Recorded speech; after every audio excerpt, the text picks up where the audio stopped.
Vážení přátelé, dovolte, abychom vás pozdravili z Českého senátu a dodali vám podporu pro to, abyste mohli žít ve své víře a ve svém přesvědčení.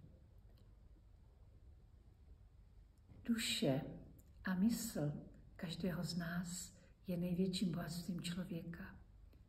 Každý, kdo se ji snaží zmanipulovat, jde proti humanitě, jde proti lidství. A ti, kteří se o to snaží, ve vašem případě, z vás vlastně mají obavu. Mají z vás strach.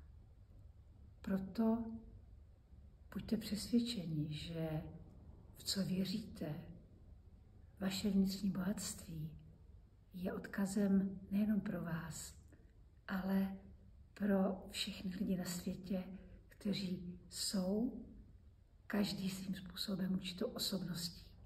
Je osobností pro budoucí udržitelný rozvoj naší země, naší planety a nás lidí na něm.